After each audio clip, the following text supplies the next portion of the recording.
Hello and welcome to our fashionably late episode 207 of the Random Nintendo Podcast. I'm Jason. And I'm Angel. And you can blame the delay on Comic-Con, which had us running around on zero sleep for like 4+ days. And man, I don't know, it was worth it though, right? Yeah, it was a good Comic-Con. I guess I would say so. Yeah, so in this episode, we're going to be discussing all the video game happenings in and around the con, which it actually felt like an awful lot like this year. There's a big video game presence. Plus, we're going to weigh in on all the big Switch hardware news, from the good of the new Switch-Lite and the modified original with a bigger battery to the bad of the Joy-Con drift issue really blowing up for Nintendo in these past couple weeks.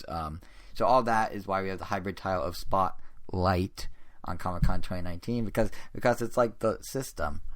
Anyway, yeah, we're also going to have impressions of Dr. Mario World in this episode. So there's a fair amount. As always, there are timestamps around Untitled.com if you're interested, in the blog post below us, or in the if you're in the video, below the video, it's there too. But yeah, we're now a few days removed from Comic-Con. Hopefully you've had a chance to catch up on sleep. Nope. Same. I had work, so I couldn't, and you can already hear me tripping up on words as a result. But what's your excuse? You know, I guess you had family visiting, but yeah, it's just as bad. It arguably worse. Nothing against family, but you have to pay attention to them not just during work hours, but the entire time. I mean, literally from the Monday right after Comic-Con, I had to wake up at 6, and I wasn't quote unquote done for the day until like midnight, and then the next morning we had to wake up like at 8, and I wasn't done until like midnight.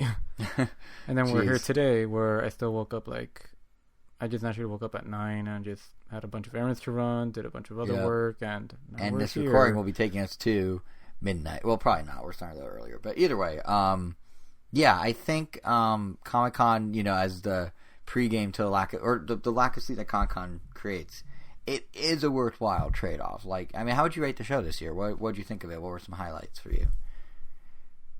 I mean, my overall experience this year was probably, I don't know, I guess I would say the best one so far. We've gone. And that's out of 8. Yeah, that's 8 times, and before that, I mean, it probably would have been like the first time we went, just because of the whole like spectacle of you're seeing everything for the first time. The first time we got to get autographs with Kevin Eastman, co-creator of the Ninja Turtles, and you do a lot of those first. But, I think that year that's also when we got to see Charles Martinet. Mm-hmm. There was a lot. You recorded us a podcast. Yeah, a lot of really crazy, great stuff. Was just a lot of things lined up for us that year. And this year, in spite of me not being able to get a specific Ninja Turtle set, after that, it ended up not even being that big of a deal. We got so many other cool things. I still got to do Kevin Eastman signatures, but Elvis and I, my brother, we got to hang out with him at a bar for an hour, have some drinks with him, have a nice long chat with him. Which is like insane. Like, regardless of what you're fandom of, because like being able to meet the creator and hang with him for an hour is crazy. Because you do like and just meeting other like big Ninja Turtle fans, because we realize we don't really ever talk to people that like Ninja Turtles as much as we do, and not to mention all the cool parties, a bunch of other activations. But I feel like taking those taking those Ninja Turtle fandoms to what it feels like the next level just felt really, really great. And also just discovering other small things, and also even reconnecting with some friends that I hadn't really touched bases on in a long time. Like, I saw them last year. It was like a quick like hello, but we went our separate ways, and now we actually got a nice long chat in. Mm-hmm. Like, it definitely made this one especially memorable.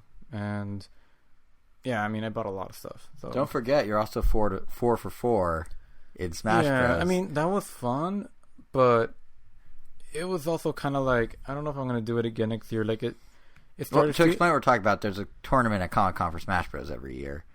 You've been the reigning champ.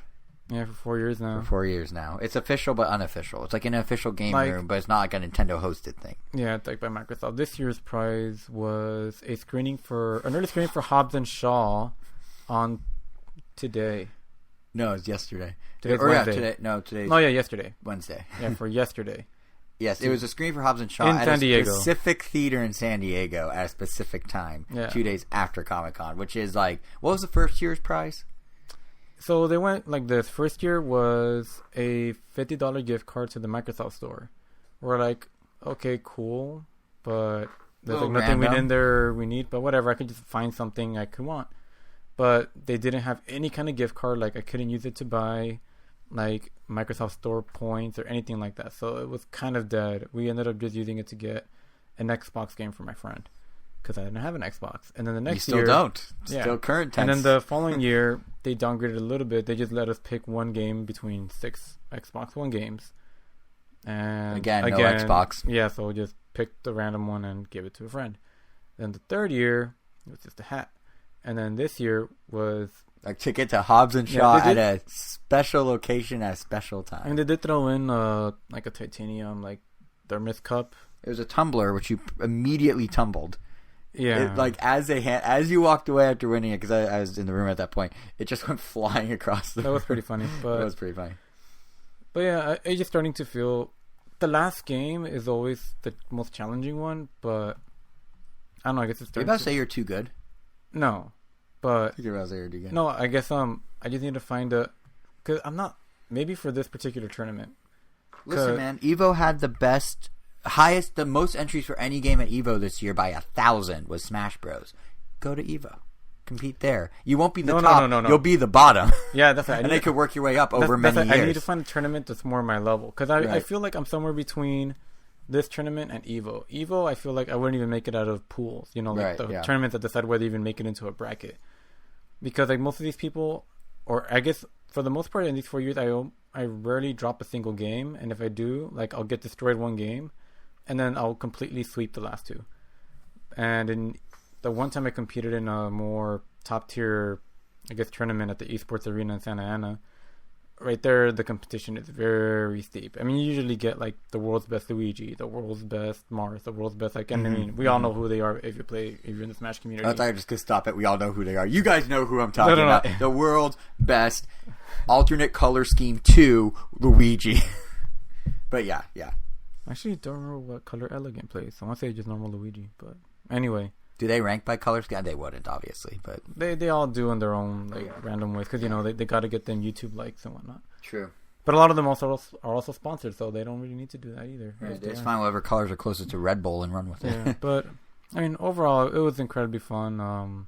Unfortunately, my brother was kind of sick most of the time. Yeah, that was a bummer. But even in spite of that, all he really missed out on was the grunt work that I ended up doing. Because he would have just been doing what I was doing, except, he was just in bed over there, really nauseated. But he was always better by the evening when the parties were. Yeah, so he was able to do all the fun activation stuff. He was able to hang out at the bar with Kevin Eastman and do the other Kevin Eastman stuff and look at the other cool activities. But I don't know, it's a really good Comic-Con. I do think you're debating whether if I want to take a break or not. Well, we could. You have a year. I mean, I have a year, but normally I'm can't wait for the next one. But this time I'm kind of I don't know. I'm feeling kind of happy overall.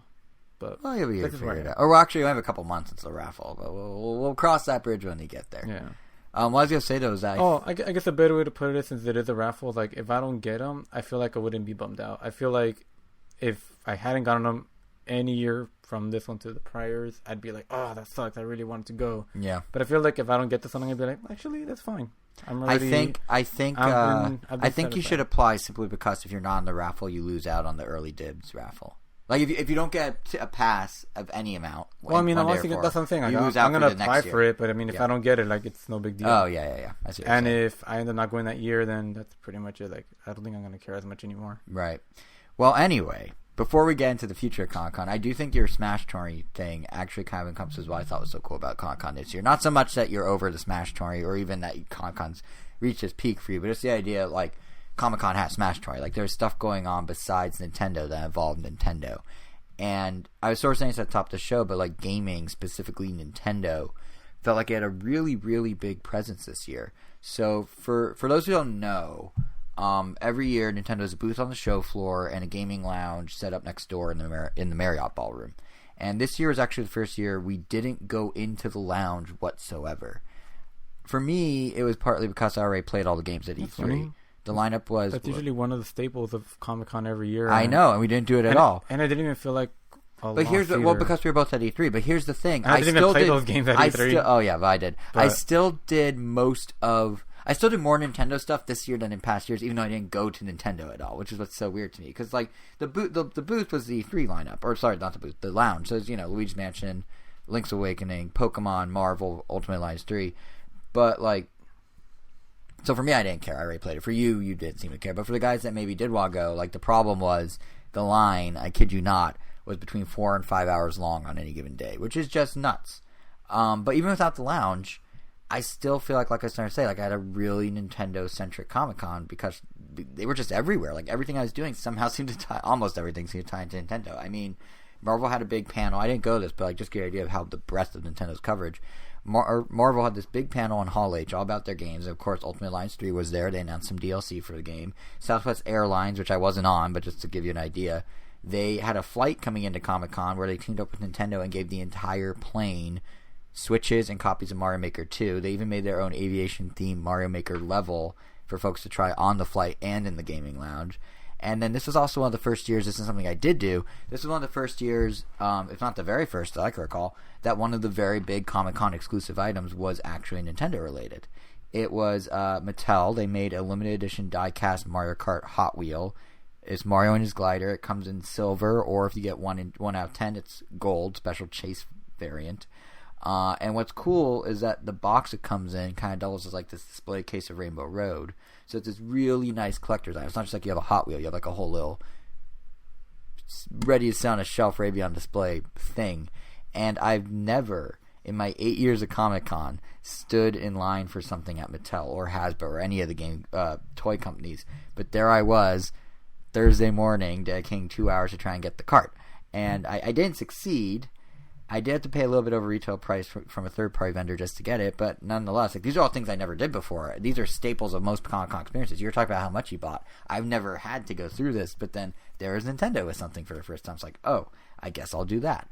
Or if we're talking like actual highlights, the other cool Nintendo thing I did that was not a lounge or a booth or any sort of traditional demo like we've done for 8 years is I went and took part in a Nintendo Minute meetup with Kit and Krista from Nintendo. It was actually our friend and I were trying to get in to the lounge. They said it was a 4-hour wait. We're like, no. And then we turn, and there's just a sign there that's like, come build a Mario Maker level with Kit and Krista. And we kind of look at each other and we're like, well, it's something to do. It's Nintendo. So we sign up, and what it turned out to be was there were about 30 people that took us up to the 20th floor of the Marriott. They rented out like a suite overlooking the marina, and they just had Mario Maker set up on a massive TV. All the chairs were in a ring around it. They had it fully catered. They had coffee. They had sodas. They had a charcuterie, or however you say it, board full of cheese and cured meats. And it was quite elaborate for what it was. And then we just hung out for about 90 minutes. And then they offered you a job at Nintendo. And then I turned it down because like, no, what about the podcast? No, I wish they offered me a job at Nintendo. But I could still see you turning it down for that. And I could not. I think, honestly, the day I quit the podcast is the day I go to Nintendo. But yeah, it was just like this really cool thing, and it was like a group of us hanging out, and just like they only filmed like a little small segment of it that I'm sure they're gonna put in their Nintendo Minute vlog for Comic-Con, and they took a picture of all of us. And the kind of cool thing is they gave us all a swag bag that included all the swag from downstairs in the lounge that we couldn't get, including stuff they had E3 like the Link keychain, but also the special Comic-Con only Splatoon 2 Splatfest keychains for the final Splatfest of Team Chaos versus Team Order, and those are really nice keychains. But yeah, we gotta like hang out. The kind of funny thing about it is that it was a pretty mixed age group.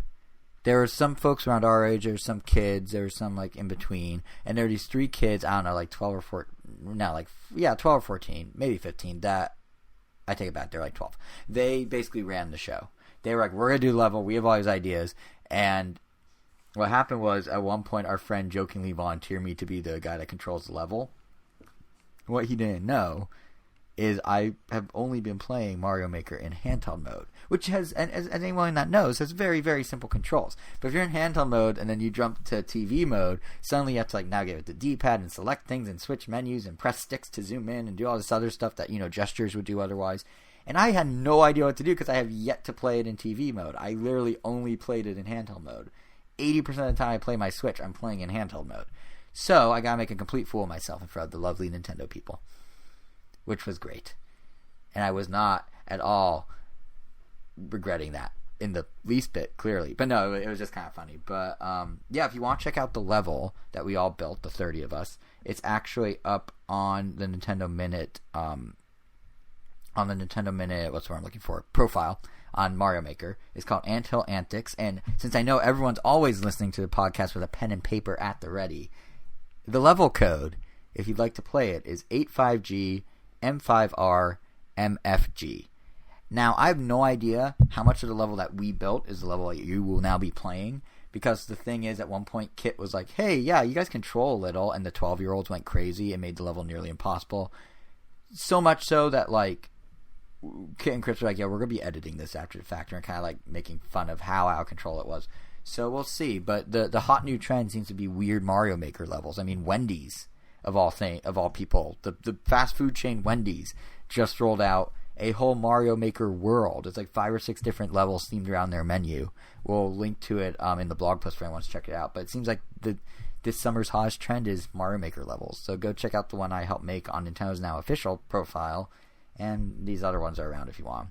But yeah, so that was kind of a cool, unique experience. There was also like I was trying to say, it wasn't just Nintendo that made like the different Nintendo experiences too, because there was also like Warner Brothers was there, for example, and they brought this huge offsite activation for Detective Pikachu that was kind of cool, and at the perfect time too. Like this was literally days after, I should say, it was announced that Detective Pikachu is now the #1 video game movie of all time. Box office has topped $436 million worldwide. So it's a pretty good spot to be in when you just become the #1 movie of all time. But did video it game bomb movie-wise? I don't know. It made a profit. For a Pokemon movie? So that's a good question. Like, it made a profit, but I don't know what that means in terms of their expectations. Like, I don't know if they thought it would do $750 million. I don't know if they thought it would do $1 billion. I know that a bunch of people on the internet thought it would be $1 billion movie, but I don't know if those people on the internet are smart. Like, I don't know the actual expectations that Warner Brothers had. I do know that they're assessing if they want to do future movies, which isn't a slam dunk yes, which makes me think it underperformed. But nonetheless, #1 video game movie of all time. That's still a record. Couldn't have happened to a better movie. Of all the video game movies, Detective Pikachu is probably the best of the bunch. And this Comic-Con offsite they put together was specifically promoting the new home release. So basically they created a walkthrough experience that took you through all the major set pieces, and it had some like trendy Instagram photo ops, like infinity rooms with little Pikachu tails dangling from the ceiling. You know, those rooms with the mirrors.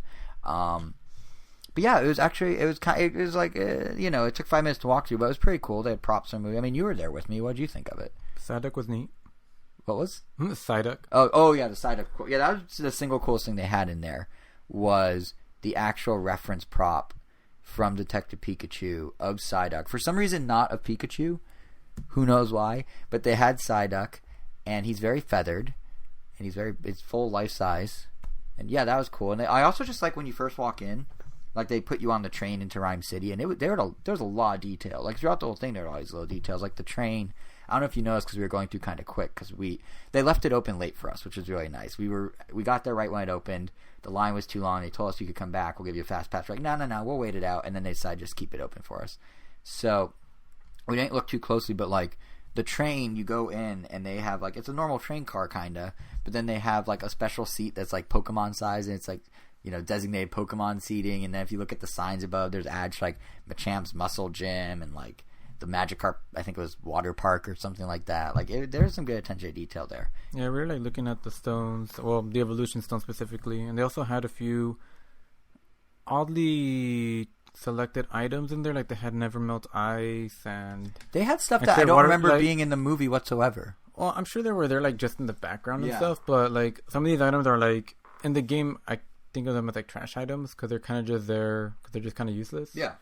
And I'm like, of all the items you could have picked, you picked these. But it was still cool to see them cool. IRL. Yeah, they had all the props laid out in one of the rooms. They also had kind of a fake-ish replica. I say fake because it didn't really look like it, of what's his name, the mayor's office. And there's like a Mewtwo flowing in the background. But yeah, they had different stones. They had a really cool, they had like the Argas vials. But they also had a really cool, that wooden statue of, who was it? Was it Krogunk, or however you say his name? Yeah, it was the Krogunk. Yeah, that was cool. I don't know why. I just really liked that one statue. Like, I would have taken that with me if I could have. The one downside of us being the last group in is after hours, so to speak, is that supposedly when you get to the end, you're in a big room that's just fuzzy walls, yellow fuzzy walls, and there's a costumed Pikachu in a detective hat there for photos. We did not get said costumed Pikachu. We just got fuzzy walls. But, it's still a cool experience, and it's nice of them that they actually left it open for us. They really didn't have to do that, because we were like 15 minutes after closing by the time we got in there.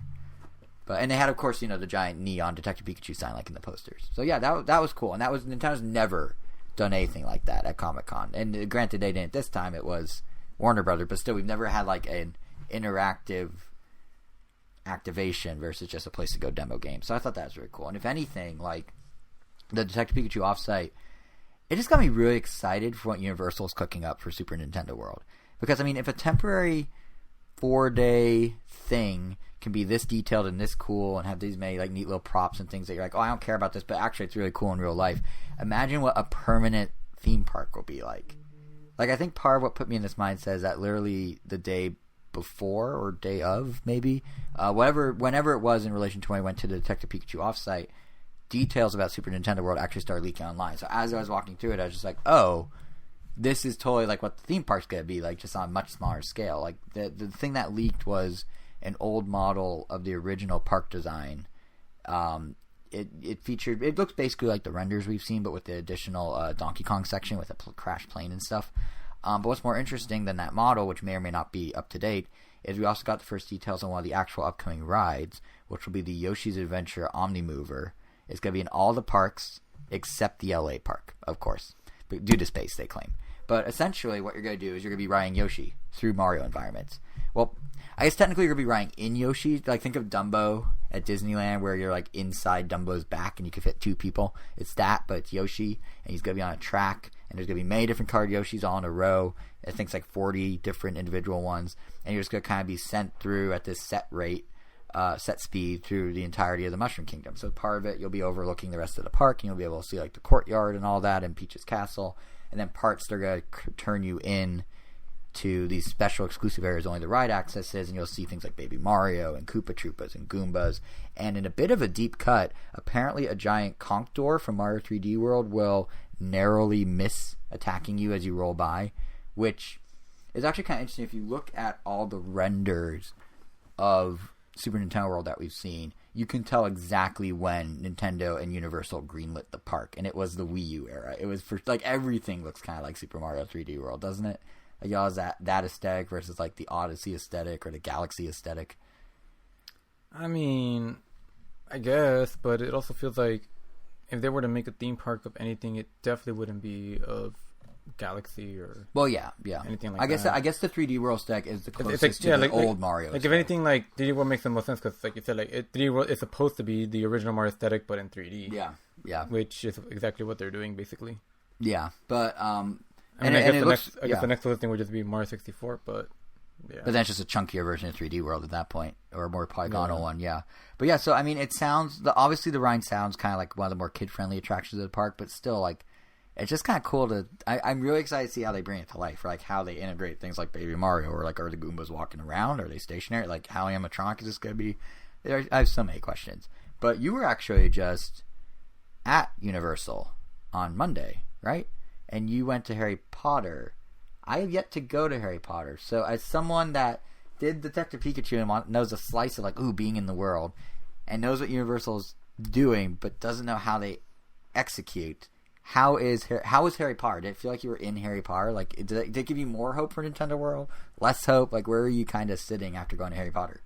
Underwhelmed? Really? I mean, I'm not a big Harry Potter fan. Yeah. I mean, I enjoy the franchise enough, but was it underwhelming in execution, or just like you just didn't care about Harry Potter enough? I don't know. It just felt, I don't know. Or it's small. It's just small. I guess because Universal Studios Hollywood is just very tiny in general. Like, we were there for, one day, and we literally got to do just about every single ride. The only thing we didn't do were like these 2 shows that were just closed that day anyway. But we got to do every single actual attraction and ride. And Harry Potter World, like, you're there, like, you kind of walk down up to the castle, and the castle looks neat, but you also, I mean, it's also not to scale, obviously, but... Yeah, it's extremely... it's supposed to be off in the distance, right? I mean, it's big, but it's also not that big. I mean, the Hogwarts train looks cool. Like, there's some stuff that looks cool, And there is like one spot where like once you walk in and you spin around 360, like you can't see any part of the park anywhere, which is kind of nice. It gives you that illusion that you're somewhere else. But after I guess a few seconds of walking in, there isn't much else to see. You're kind of like, oh, okay, I guess this is it.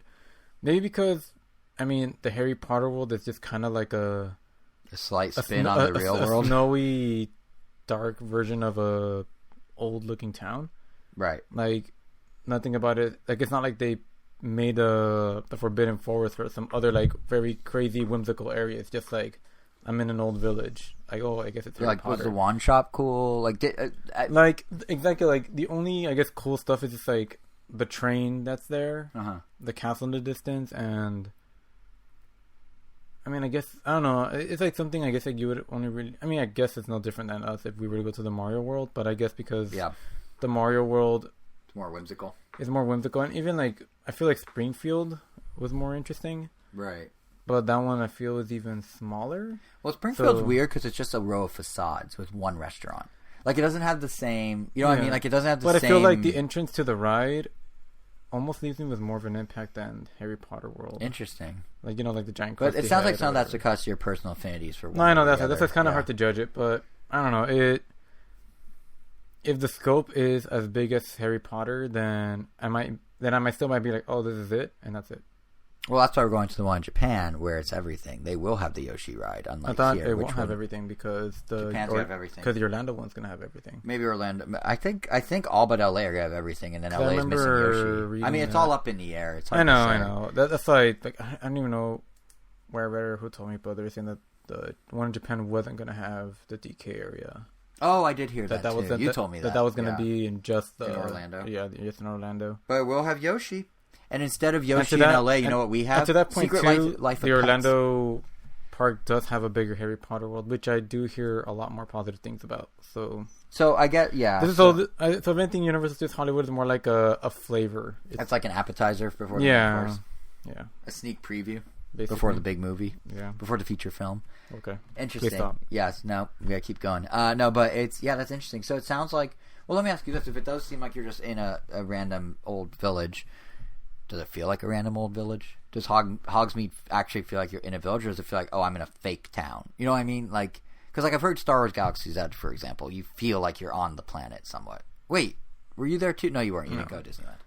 I mean, the fact that it has like permanent snow makes it feel kind of fake. Because I mean, it was like really hot. So, right. Yeah. Right. You might be. But there's like icicles all over the place, and you're like, well, this is a lie. Yeah. Kind of stands out a little in the summer, but you should go back in December and then we'll reassess. Nah, I don't think I have a reason to go back to Universal until after Nintendo's built. Right. So 2021 or 2. Yeah. But anyway, what actually got us on this topic? Like, why are we talking about Harry Potter? Oh, right. It was Detective Pikachu, Comic-Con. Yeah. So my broader point, I guess, was just that it was cool to see Nintendo properties have a big presence at the show this year, throughout the show, beyond just Nintendo itself. Like, Pikachu was directly across the convention center. It was like a massive 15, 20-foot tall Pikachu just staring across the street, and that was cool. Like, Nintendo never had stuff like that. So it's nice to see that. It's nice to see the extra attention from partners with exclusives like Mario Kart or panels in Hall H or what have you. So that was all very exciting to me as a fan. Even beyond Nintendo, though, like I feel like it was just a lot of gaming stuff this year. Like the panel for The Witcher, for example, is probably one of the bigger Hall H events this year. And listen, they keep saying it's based on the book, not the video game, but they've got a huge fan base of gamers who are going to be tuning into this thing. So I'm going to count it as a video game. Most people like me didn't even know it was based on a book. Yeah, a lot of people thought it was only a video game. I learned about a year ago the video game was based on a book. But before that, I also just thought it was a video game series, yeah. But likewise, along with The Witcher, another game-turned-show, but without a book, was Cuphead, which they had a panel this year, and going into the show, they announced that they'll be getting their own animated series also on Netflix called The Cuphead Show. So, Mr. Animator sitting across from me, what are your thoughts on the show that pays tribute to old school animation getting its own animated show? Well, hopefully they pay tribute to old school animation by doing old school animation. Are you concerned they're going to go the Flash animation route or take some shortcuts? I'm not really concerned, just because it's Netflix, so if they want to give them the budget, they can. They're not really that tight for money the way network TV is. But they're starting to crack down though because their subscriber rates are not increasing as fast anymore. But I mean, that's like what I feel like make Cuphead great. So even if like they could, I mean, Flash animation could still be amazing and it could still be entertaining. I mean, Foster's Home is one of the first examples of really good Flash animation that at the time people sometimes didn't even realize was Flash animation. Mm-hmm. It's just really well done. And today, like, I feel like the new Mickey Mouse shorts are doing an amazing job with Flash animation. I've got good news for you on that front. Like, that show is like hilarious. Like, I mean, I've been keeping up with it since they debuted on YouTube, and it's crazy that they're little short videos on YouTube to begin with.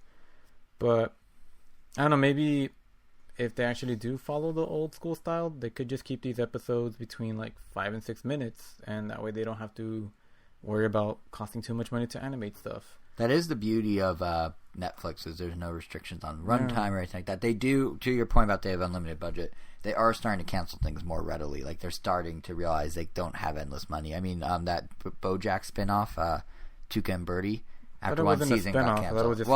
It's the same animation style. It's the same premise of animal, human, weird things. You're right. It's not a spinoff. It's inspired by, I guess you could say. But that got canceled after one season. It's just by the same art director. It's by the same person, yeah. But that got canceled. So they are starting to crack. And while BoJack, got years to grow into what it is now. So they are starting to scale back. But I said good news for you. Turns out the guy behind those Mickey Mouse shorts, Paul Rudish?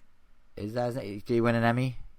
I just know Paul Rudish is known for a lot of stuff. Well, was he the producer? Okay, let me back up. The producer of those Mickey Mouse shirts, maybe not the guy that's directing it, the producer of it, Emmy-winning producer of it, is one of the producers of the Cuphead show, as is the guy who's producing the upcoming Rocko's Modern Life Netflix movie, as are the guys from Studio MDHR, the two creators. They're also producers. So it has talent. It has hope. And the glimmer of hope for you that I found is they aren't saying what animation style they're doing yet, but they are saying they are, quote, keen to stay as far away from computer-assisted puppeteer animation as possible and are proud to be working with a creative team that really believes in the value of hand animation. So maybe that will help answer some questions, even though they won't actually say anything. That just says that they want what we want, but they don't know if they can deliver that. Somewhat. So but the problem is if they say that and then they come around and do Flash, then that's egg on their face. Then we know, or I guess then we're supposed to know that they're not to blame. No, I think them saying this is covering their butts. No, I would say it's the opposite. It's saying an expectation. And if the expectation isn't made, it's going to make them look bad. It's forcing Netflix to give them the money and the time. That's what it's doing. It's the other way. Well, in my opinion. But yeah, really, I think it's just keeping expectations extremely low. And if I'm surprised, that's great. Yeah, I guess that's the way to do it. I do think it's just really impressive how far Cuphead has come. Like, it's an indie game. It sold the heck out. In a good way. You think? I mean, they sold 4 million copies. It's not like you could sell out when you're that big. No, I know. It just means, like, most indie games just stay as, like, indie games. Not Shovel Knight. And then all of a sudden you have, like, your own line of pops and you have teacups. I mean, kind of like how... Yeah. What I mean to a lot is, like, you merchandise like crazy. Well, yeah, because you have a fan base and you have opportunity. And it's a delicate balance. And this is something that Comic-Con's very interesting about. It's a delicate balance between, are you selling out or are you, keeping your fan base happy? Are you selling out or are you meeting demand from fans? It's a really fine line. I know. It is a fine line because to me, it kind of looks like they're cheapening the brand. Interesting. Now, I would say I would agree for Funko Pops. Yes. I think the teacup thing is actually really clever and a nice nod to the fans. No, yeah, that one's fine. But but I mean, it's not just Holly. They're kind of like anything you could think of. There's like a Cuphead version of it now. Yeah. Like other games don't really go that far. Like Super Meat Boy or any of the Macmillan games, like they'll maybe make like 1 or 2 figures. To be fair, they don't sell 4 million copies. Get featured as an Xbox first-party game and then show up on Switch with so much fanfare that you would think it's the biggest thing since sliced bread. Not even the first Meat Boy. It had fanfare, but I don't think it had quite the. Did Nintendo demo Meat Boy at conventions? They demoed Cuphead at PAX East. I think they did. Oh, maybe. But I mean, Meat Boy's big. That was also like a long time ago. True. I think the thing with Meat Boy is. Meat Boy was also like all like wholly done by like just them. Like this got like a lot of backing from Microsoft because like they picked them up and like they pretty much like funded them. Yeah, I was gonna say I think the difference in Meat Boy is it was strictly independent. Yeah, that's what I was getting at. But either way, yeah, it's kind of crazy to see it come this far. Yeah, it's all about cartoons, and now it's becoming a cartoon. Full circle. But yeah, you know, besides that, unless you had any other thoughts on Cuphead, it seemed like you were about to say something. No. I was going to say, besides that, there were a couple other games that popped up in and around Comic-Con that I don't think we expected. It didn't really draw too much attention ahead of time, but Capcom just randomly brought the first playable demo of Resident Evil 6 for the Switch to their booth. They didn't have it at E3. They didn't. I don't think they announced it at Comic-Con. It was just there with Resident Evil 5. They had 2 units dedicated to each, and it was... Well, what did you think of it? I mean, we watched it for a couple of minutes. What did you think? It looked a little... I mean, as fun as I remember the game being, looking at it, at least in the specific... I mean, I remembered what part they were playing after watching them, but it kind of made me realize, like, wow, like, you can't tell this is like a Resident Evil game at all. Like, it literally looked like they were just playing Call of Duty. Like, it was like 2 military people just, like, shooting at other people, ducking cover in, like, a old village. And then, like, things start to clear, like, oh, okay, there's, like, a monster around, but he's not like the main target in that period. You're actually fighting like the other people. Yeah, because Resident Evil 5, when we played it last month, felt and looked like Resident Evil. It was tight corridors, zombies, like it was very. Still but this one is also. This one tried to cater to everyone. Well, this one was the action game pivot, right? Kind of. Yeah. This is the punching boulders game, isn't it? No, that's the previous one. 5? Yeah. Really? Yeah. I thought 6 had the boulders. I mean, the boulder was just a one-time thing at the very end. Listen, it still happened. I know, and that's all everyone talks about. But exactly. This one, there are 3 campaigns, and each campaign was supposed to try to encapsulate a different Resident Evil-ness. Like the Leon and other woman, I don't remember her name because she didn't appear in any other game that I recall. So not Claire. No, not Claire. Otherwise, I would remember. That makes sense. Yeah. So Leon and woman, they have a slower. Leonette. Let's just call her Leonette. Who? Leonette. Leon and Leonette. So Leon and Lisa. Sure. Were like their gameplay like it's a lot slower. There's more, jump scares. Like that one's a little closer to the original Resident Evil. Not that much, but I mean it's the closest. And then you have the Chris and Carl one, which is just straight up like military. So good with names. Like Call of Duty, run and gun, jump, kick people or whatever. Yeah. And then there's another one where you play as Rebecca and I forget his name, but he's Wesker's son. And that one is more like hand-to-hand combat, I guess. If this was a test, you would have gotten a 50%. That's an F. Well, I feel like the game got an F for not making the other character memorable enough for me to remember their name. Fair. So what was their 2 thing? I cut you off, sorry. That one's weird. It's like that one gives you the giant monster that you have to run away from, and it's more hand-to-hand combat and combos, which I guess they felt they needed a third direction to go. But I guess. I mean, don't get me wrong. Like it was still a really, really fun co-op game, but blah blah blah, Resident Evil, blah blah blah. What did you think of how it runs on Switch? It looked a little choppy, but I mean, 5 it's fine because when we played 5, it didn't. Did you get that impression from 5 when we were playing 5 last month?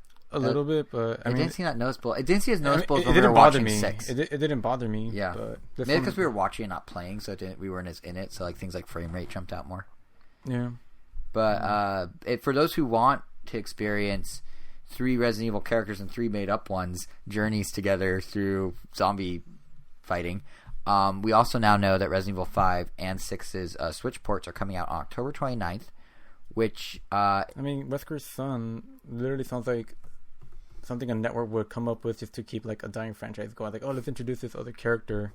It's like the sitcom thing. You gotta introduce someone new around season 6 before things go off a cliff. Yep. Yeah. But and he has a catchphrase. I'm sure. I don't know what it would be, but I'm sure he has one. That's what he would always say. What was it? Let's do it to it. Let's do it to it. Okay, I thought it'd be something like some sort of virus reference, like oh my T virus or something. I don't know. Anyway, do it to it was better. So what I was starting to say is they come out October 29th, and what's kind of interesting is you can actually get them in a 3-pack along with Resident Evil 4 in what Capcom's calling the very creative Resident Evil triple pack, and it's going to be $60. You get a cartridge with Resident Evil 4, and then you get download codes for 5 and 6. So you're not really getting any sort of special deal, but it lets you have a box on your shelf, I guess. How big are these games, and how big is The Witcher? Because, like, aren't you the one that told us that The Witcher is apparently going to fit in one game? I did tell us that. Yes, it will. So CD Projekt Red is springing for the 32 gig cartridge. Nintendo makes a 32 gig cartridge. It costs more to get those to put your games on. Other companies, such as one that will not be named but is making a Resident Evil triple pack, have chosen, I think, to not do that. They are paying for the cheaper cartridge, and simultaneously they are probably not optimizing the ports to be as condensed as possible, which it sounds like Project Red and their developer are doing. So that's why they're cheaping out. It's a cheap port, is what I'm saying. But yeah, it's got that week when it comes out. It's actually a pretty busy week for Switch because Nintendo confirmed that Luigi's Mansion 3 will indeed be out on Halloween, October 31st, which I think everyone was kind of hoping for when they said the vague 2019 date. But yeah, October 31st, we have Luigi's Mansion. A couple days before that, we have Resident Evil 5 and 6. And then a few days before that, actually no, I take that back. Same day as Resident Evil 5 and 6, Sega is bringing back Super Monkey Ball. So all those rumors and trademark filings, they were true. They panned out. But it's kind of like the monkey's paw of the Super Monkey Ball franchise because, yes, they're bringing back the game with a remake, as everyone's hoped for. But you gotta be careful what you wish for because they're doing it with Banana Blitz, which is the version that launched alongside the Wii, for those who haven't kept up with all the different names. And I should say I haven't actually played Banana Blitz myself, so I don't know if it's good or bad. But the general consensus, at least I've been reading online among fans, is that this is one of the weaker entries in the series. It was built for the Wiimote, for motion controls. It swapped out 5 or 6 like super solid multiplayer games, like Monkey Target, Monkey Fight, for 50-ish, much more shallow ones. But here's the thing, like, the reason it's happening, and everyone's like, why not 1 and 2? The reason it's happening is because it launched alongside the the Wii. It went on to be the best-selling Monkey Ball in the franchise. It sold over 1 million copies. So in a weird way, it does actually make a ton of sense that Sega's bringing this one to the Switch, as much as I and probably every single Monkey Ball fan would prefer a remake of the first or the second, or both combined. So I do get that. And with that in mind, I mean, I don't remember, besides Monkey Target Me, have you ever played a Monkey Ball? No. Okay. Just like demos, but... So, I'm cautiously optimistic about this one, and I'm hoping that the changes they're making are going to make it appealing, not just for Monkey Ball fans, but maybe as a really good entry point for people who don't know the franchise, because it is a good franchise.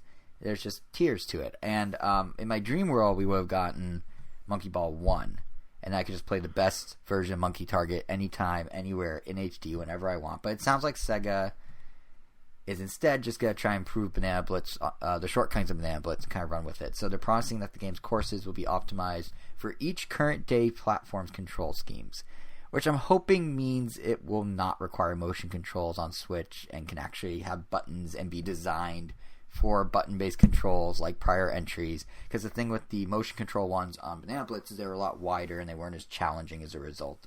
So I'm hoping they fix that. They're also adding in online leaderboards, both for fastest times in single-player stages, which they're now dubbing a new time attack mode, and a similar leaderboard for high scores in the new minigame Decathlon mode, which will let solo players actually go do the multiplayer games in some sort of structured way. It's not just going to be against computers. You're going to go through 10 of the mini games, see what your overall score is, and then post that online. And it's those specifics about the Decathlon that I'm most intrigued by. Because you may have noticed I said there are 10 of them. That's what Decathlon means. That's less than the 50 or so in the original Banana Blitz. And it sounds like there will only be 10 of them included in this one.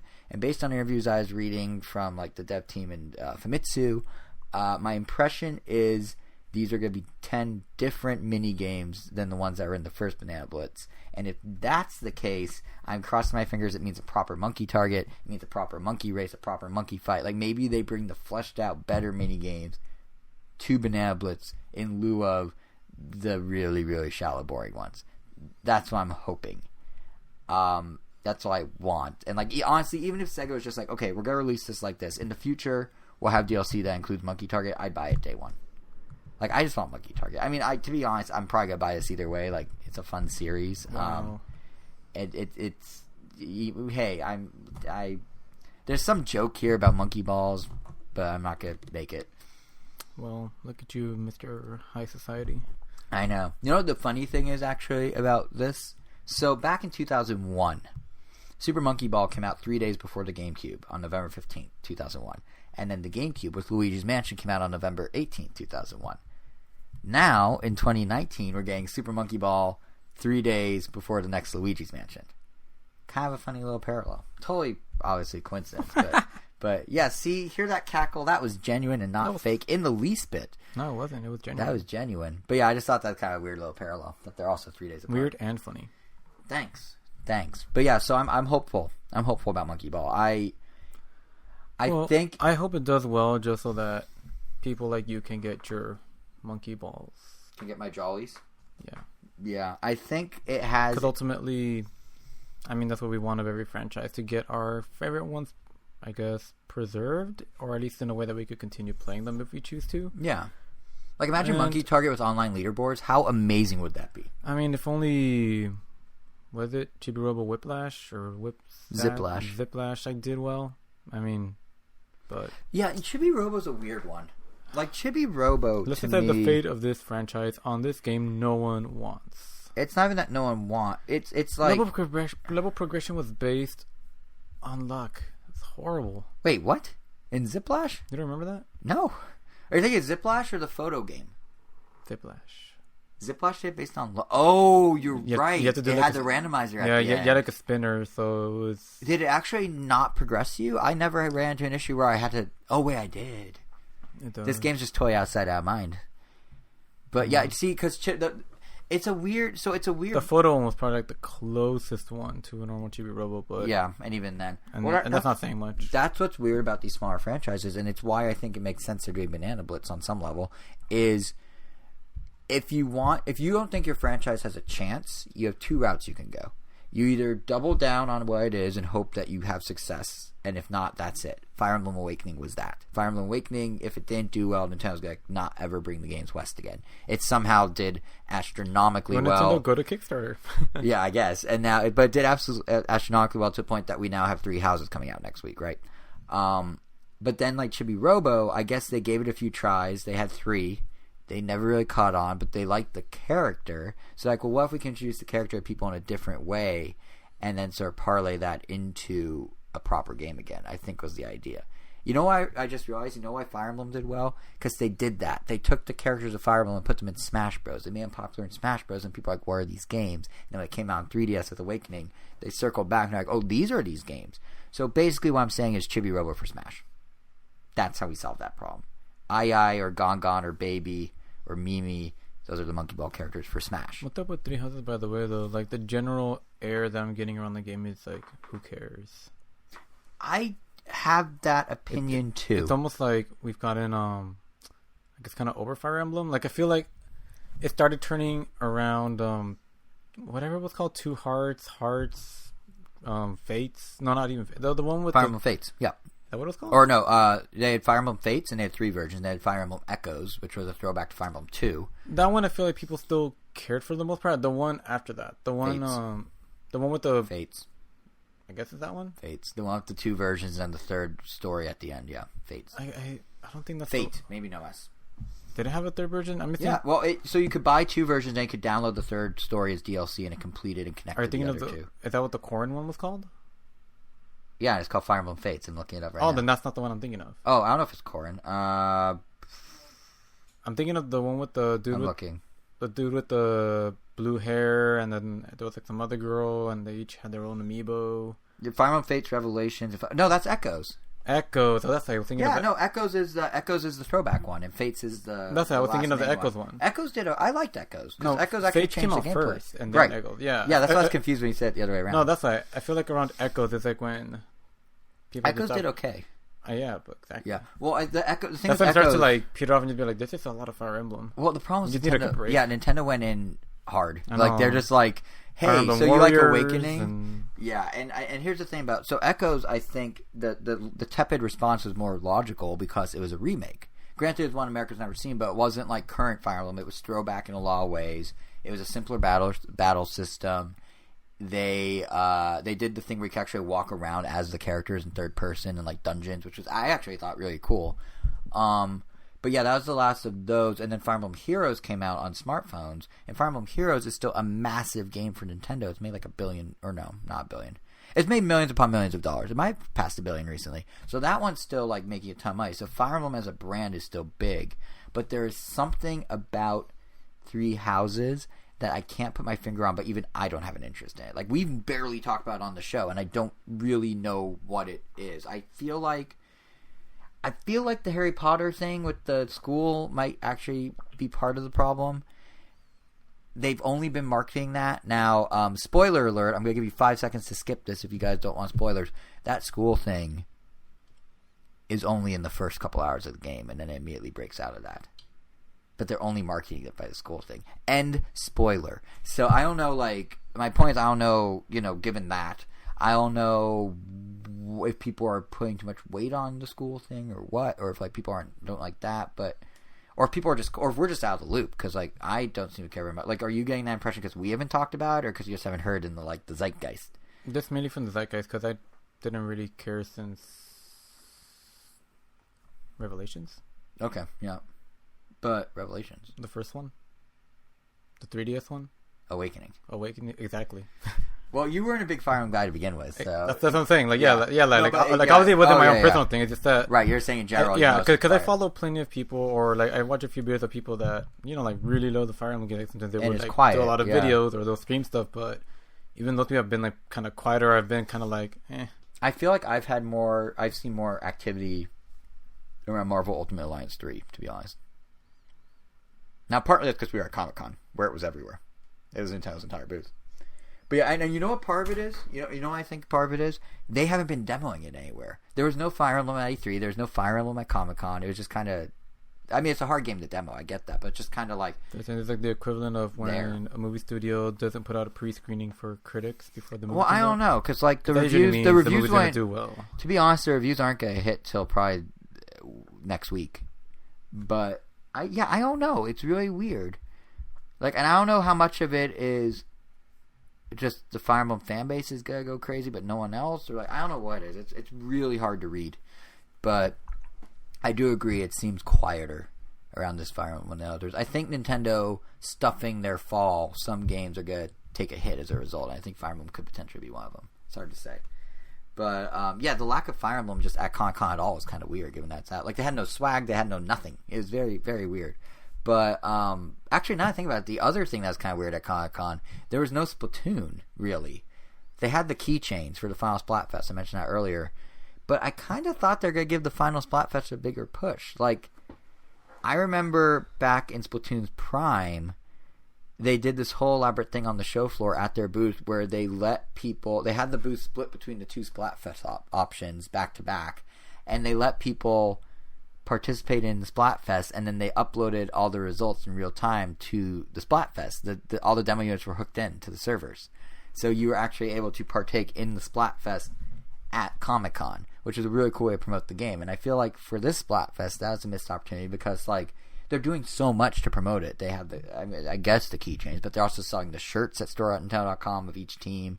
They had like the Tetris 99 Maximus Cup tie-in with the Splatoon theme to unlock.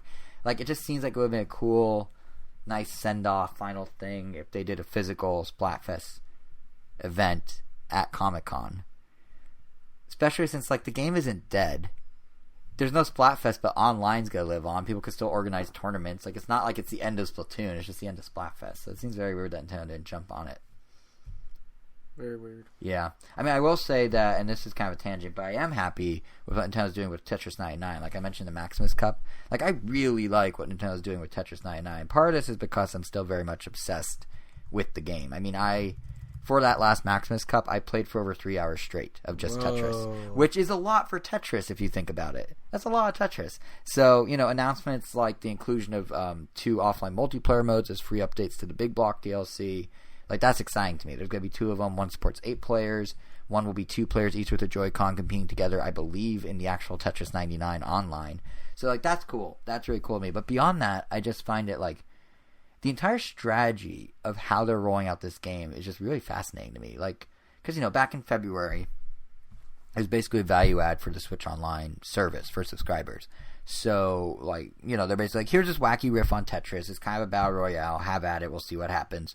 But then because it became such a big success, It seems like Nintendo's now trying to make Switch Online the value add for Tetris 99, instead of Tetris 99 being the value add for Switch Online.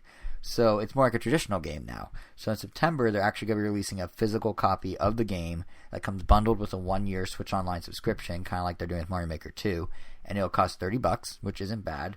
And it's just interesting to me to see how they're basically trying to play both sides of this now. Like, I doubt they'll ever share the data, but I'd be curious which approach actually does better for them overall. Like, this is probably the closest to probably come to knowing how well it does or did is if we see other games first roll out as Switch Online exclusive experiences and then be fleshed out with further content for offline play. Because that was interesting. Nintendo's never done that before.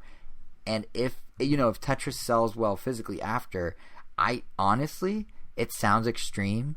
I would not be surprised if once Splatoon 3 is ready, if they roll out multiplayer Splatoon 3 as a free Switch Online thing and then fill it in with content as time goes on until they have a physical package. That's essentially what they did with Splatoon 1. You just bought the game up front.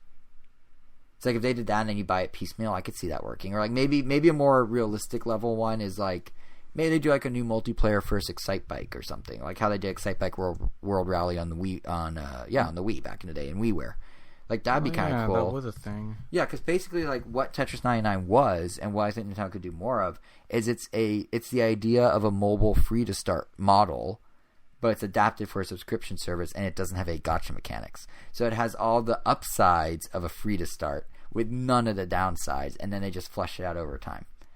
Like, would you? I mean, I think that has some potential. Would you prefer to just get all your games at once, or do you want because they've done this with ARMS too, where like they kind of trickle it out? But why not just make it free, and then once they hit a certain content threshold, then you just buy the rest? Like, would that be? Do you think people would respond better to that than the whole like here's ARMS, but we only have 5 characters, we'll get the rest in later situations?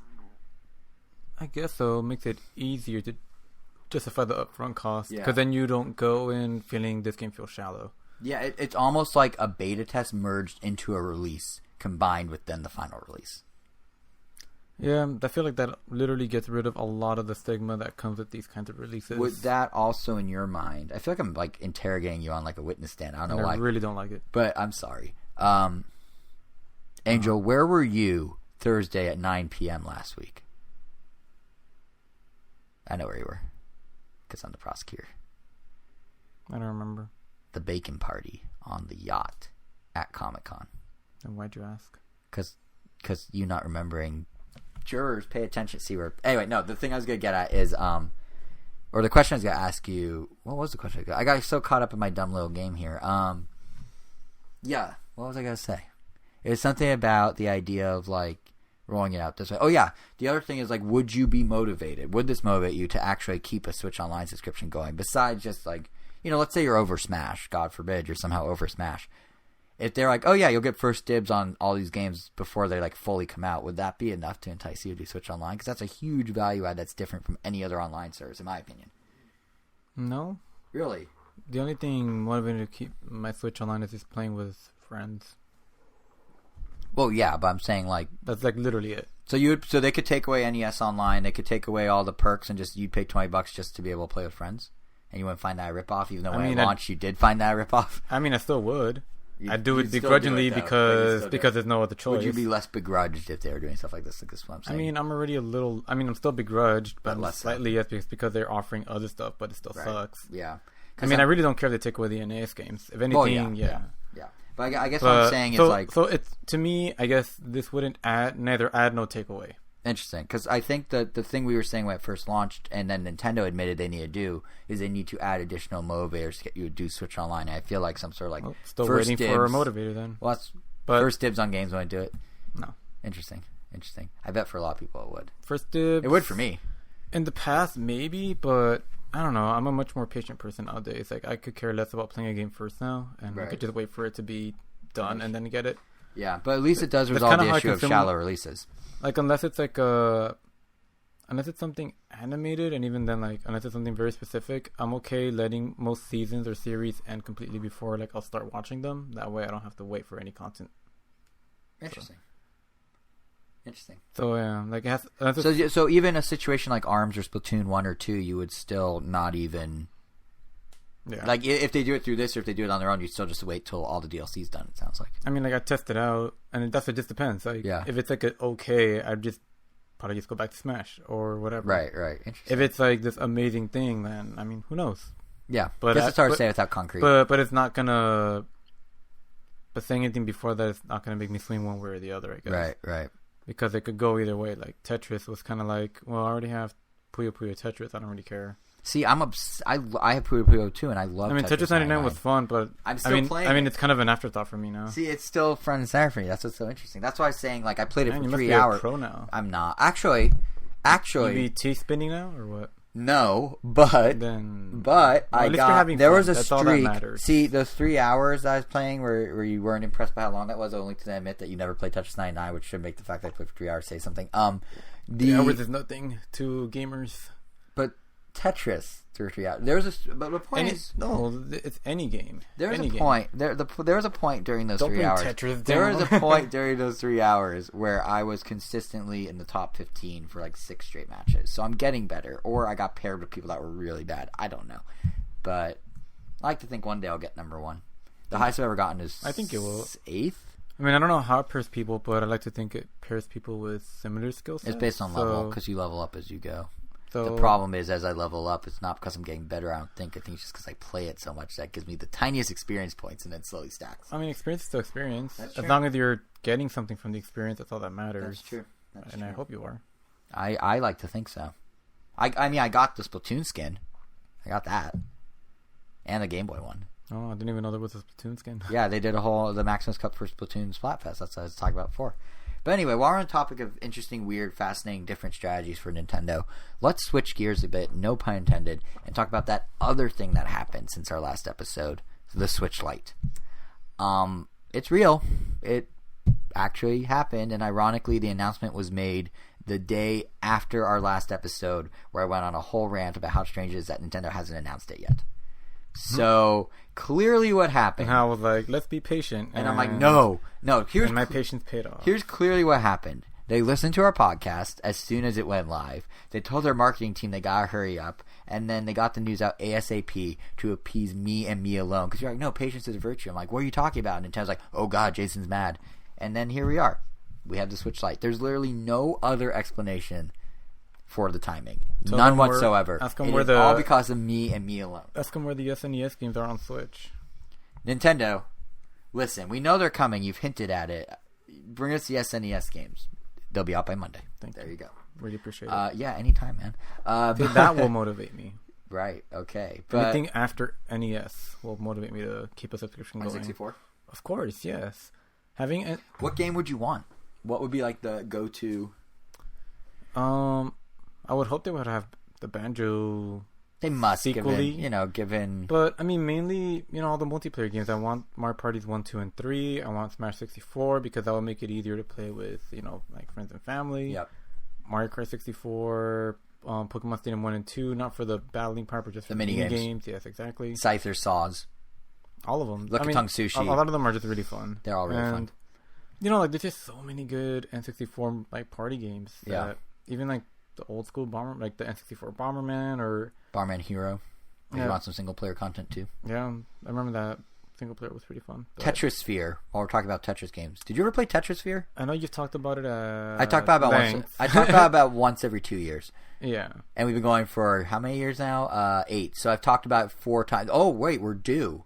Well, let me tell you about Tetris Sphere. No, it's great though. That would be a great like hidden gem to bring back on. Yeah, so those 2 platforms, bring them here. And also Game Boy Advance. Everything that they haven't really done. Nintendo, guys, everything. I've come to accept that they're never going to do GameCube and just like slowly remaster the games you don't really want. So, yeah. Like Super Monkey Ball and Blitz, which is Sega, but my point still stands.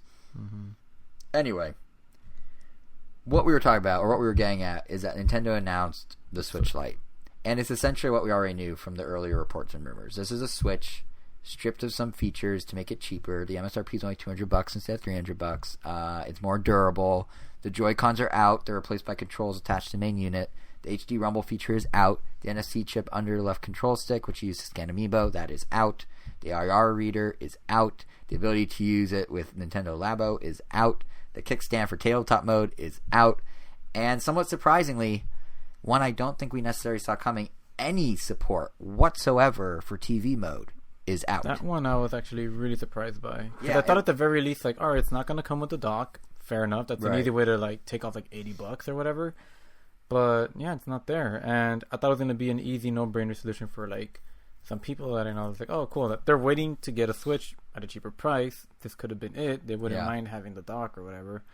But now they can't do that. It's literally a Switch that doesn't switch. So it won't support existing docks in any way, shape, or form. The USB-C slot that it has does not work with any dongle or any extension. There's no way to make it play with the dock, like the actual switching mechanic, as you put it. You say it's switch as a switch. There's some article I saw that says it's like the swont or something, which I really want to call it now. It's the swont. It's really, I don't know, it's baffling, but I guess it also isn't. Because, I mean, if you want a Switch console, I mean, you have it. It's literally there, and you can customize it all you want. Like, I can't wait to get those purple-orange Joy-Cons and hope they sell them in reverse so that I could have a full orange or full purple. They will not. But, or maybe they will in another country, and I'll just have to do that. That could work. You can import. But, it's kind of unfortunate, because... It does... But at the same time, a lot of people would... Well, like, I don't know. I remember talking to you about this a while ago, and that, like, some data show that people literally only played in handheld mode. Correct. And it's hard for me to picture this as a dedicated handheld, because I mainly play it on my TV.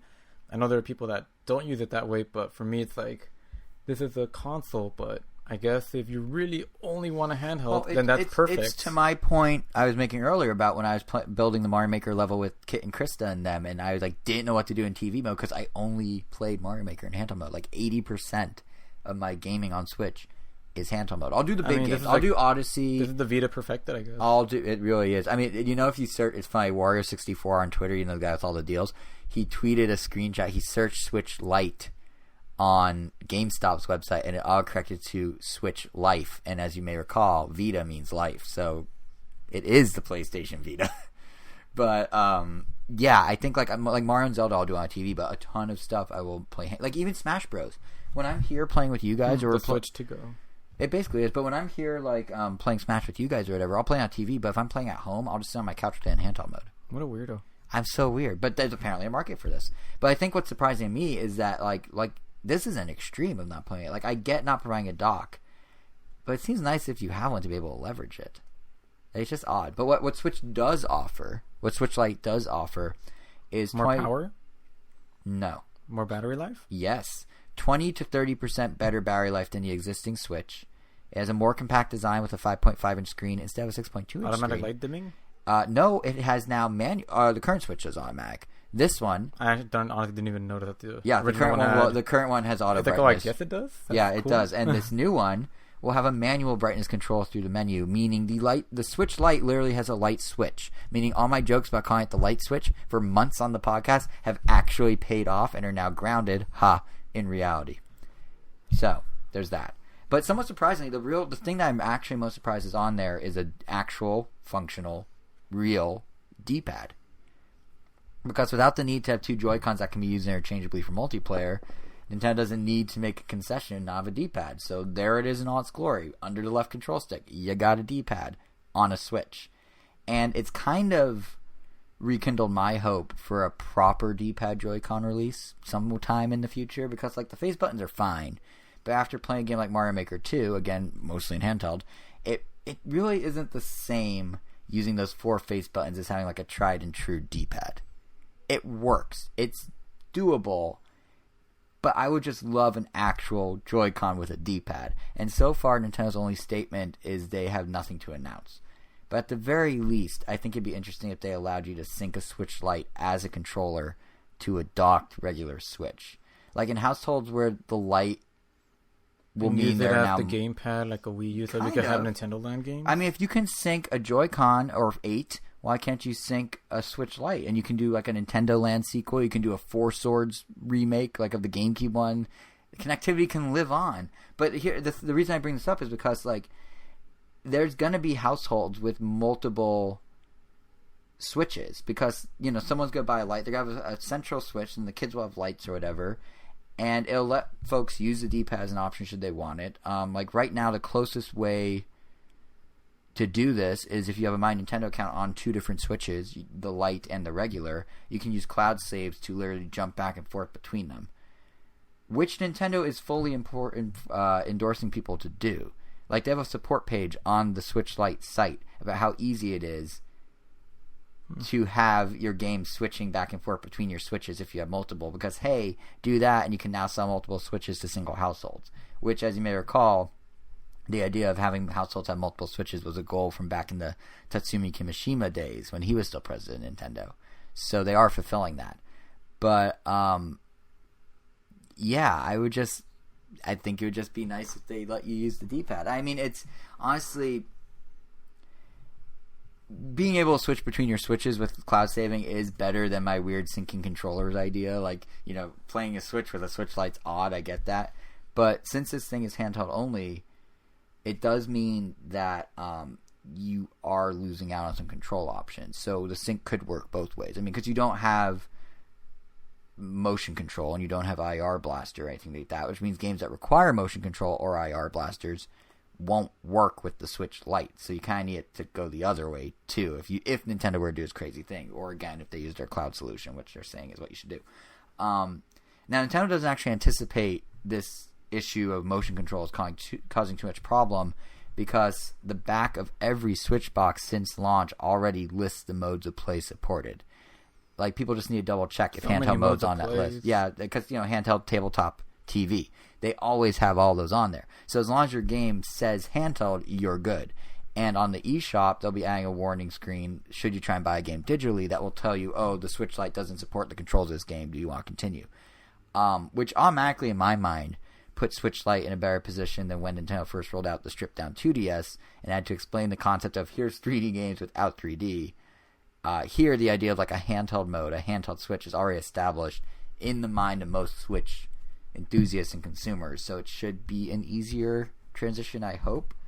But they did go on to say that if you really want to play those games or use those modes, you can still wirelessly sync additional controllers to your Switch Lite, which is fine and dandy, except if you don't have tabletop or TV modes on your Switch Lite, how are you supposed to hold all the things? Like, the Switch Lite is smaller than a Switch, but it still requires two hands. So, what do you do? Because individual motion-controlled controllers also require hands. So, do you, like, have to be an octopus? Are you Machamp? Do you just have big buff arms all holding different controllers? Like, I honestly don't understand what Nintendo's like. Yeah, just, you can still sync your motion controls, but how do you then play? Do you have to, like, get, like, a thing that holds your Switch in front? Do you get like one of those carrots on a stick for horses but put the Switch on the end and then play it that way? Like, I really don't understand what their thinking is, but that's just a weird oddity. If you actually like take a step back and look at the bigger picture, like ignoring the control options, ignoring the syncing or how it won't sync or how it will sync, it's really just an interesting product, the Switch Lite, in my opinion. Like, going into it when it was only rumored, I think the thinking was that it would be a thing for kids. It's more durable because it's all one unit. It's cheaper. It's focused on only handheld play. But it turns out, it looks like Nintendo's actually shooting for much more than that. Like, if you look at the reveal video, there's not a kid or tween to be seen anywhere in it. Unlike in the 2DS marketing from day one, where it was always kids and tweens. Instead, you got all these like hip, older-looking people playing alongside their same-age friends who have regular Switches. And if you look at the design of the system, it's not like a giant block like the original 2DS's like doorstop of a design was. Nintendo seems to have learned from how the new 2DS XL has sold and reached a broader audience than the chunky original 2DS, and they actually made the Switch Lite look nice. It looks sleek. It you know, like the hands-on reports I've been reading, it's using the exact same plastics as the 2DS XL, and it looks design-wise very much like an original Switch. It's just slightly smaller. 2DS was very comfy to hold. Yes, it was comfy to hold, but it was the weirdest design Nintendo's probably ever done. Yeah, it was really weird to look at. And there's no way that someone older than 12 would feel comfortable playing that. I mean, those Omega Ruby and I guess Alpha Sapphire ones look pretty dope. They were cool. And they are doing a Pokemon one for this one too. Yeah, which also looks neat. It does. But yeah, all these things I'm saying about the design and how the videos had older people, all that to me points to Nintendo having higher aspirations for a Switch Lite than just the kids market. And part of this is probably because they realize there's a huge chunk of 3DS owners they could appeal to. Because data recently came out that only 24% of 3DS owners in the United States have a Switch. That means there's 76% of 3DS owners who could be upgraded to the Switch ecosystem, but for one reason or another have not yet. And according to an interview I was doing with Doug Bowser, Nintendo America's president, he cited your exact metric you were saying before, that Nintendo's own internal data shows that a lot of people will stick to a single mode of Switch play. You do TV, I do handheld, but they're pretty set in their ways. And that means that if even a half or a third of that 76% of those 3DS owners who haven't yet upgraded are like, oh, I only play handheld. That's a lot of people where a $200 sweet spot for a handheld-only Switch could be extremely appealing regardless of age. Because $200, that's the sweet spot Nintendo's been using in the past for 3DS sales. For Game Boy Advance back in the day. For DS back in the day. For DS XL. Like, they know that price point works for a handheld-only device. And they know there's a chunk of people that only play handheld. And they know there's a chunk of people who own a handheld, would pay that device, but have not jumped to Switch. So we were always talking about, like, oh, it's for kids, it's for kids, it's for kids. But it seems like it is not at all for kids. It's for anyone that just wants a handheld. They're just making it a kid-friendly design that doesn't look kiddie. So it's an interesting, it's like an interesting Venn diagram they're building, opposed to just the one audience we thought might be going to. And what's also kind of interesting is Nintendo's also going to sell the 3DS alongside the Switch Lite. So while for all intents and purposes you could argue the Switch Lite is set to become their new handheld, and again, most Nintendo handhelds start at $200, so this is in line with that. Even with that, they've still got this entry-level device to essentially indoctrinate the youngins and then have them upgrade to, say, a snazzy new Switch Lite in one of those snazzy new colors, or maybe even all the way to a Switch if they want a console too. So it's they have a whole pipeline they can send people through. They can add them to the cult very easily. Actually, speaking of the colors, what do you think of the colors? I really like the colors. They're neat. Yeah, so there's the yellow is nice. What's the other one? There's yellow and turquoise, and then there's gray. The grays, whatever. The yellow and turquoise are nice little, in my opinion, I think they're nods to the Game Boy Color colors. They're slightly more pastel versions of this, equally more pastelified versions of the bright turquoise and bright yellow of the Game Boy Color. Yeah, I think they're just different. They just stand out from any other colors that I've ever seen any console in, so they're cool. Yeah, it's they do look nice. And then we also have that Pokemon one coming. I am positive people will enjoy this. I really like the turquoise one. Positive? What was that pun on? Nothing. You just said it like it was a pun. Yeah. I agree that it will be wonderful. That's not a reference to anything either. But yeah, it's I guess what I'm getting at here is that, like, yes, the 3DS. Sorry, not the 3DS. The Switch Lite. Where did I get 3DS? The Switch Lite is 100% 2DS of the Switch line. But unlike the 2DS, Nintendo seems to have the broader audience in mind, and that's cool. And they seem to have so much faith in that potential new audience that they're even bringing some of the Switch Lite's improvements over to the regular Switch before the Lite even comes out. So next month, the regular Switch, the one with the Joy-Cons and the IR and the things of that nature, that's going to be getting the improved chip that the Lite uses for better battery life. It's actually going to be even better battery life than the Switch Lite, which already has better battery life. We're talking 4.5 to 9 hours on the new regular Switch versus 3 to 7 hours on the new Switch Lite versus 2.5 to 6.5 with the original Switch. So even if you're an existing Switch owner who may want the better battery, now you have the ability to keep doing everything you do with your current Switch. You have all the same core features, like the actual switching idea, but with the battery of the Switch Lite, and because the Switch is bigger, it's an even better battery. So it's a very interesting strategy. It's not like this is the hot new Switch. They're literally making complementary devices, which they kind of did with 2DS, but this seems even more so. I mean, have you actually had an issue with the battery on the Switch? Because now I think about it, I rarely have had instances where I'm like, oh, the battery life sucks. Never where I've said the battery life sucks. I mean, I've had it run out on me once or twice, the few times I've taken it out.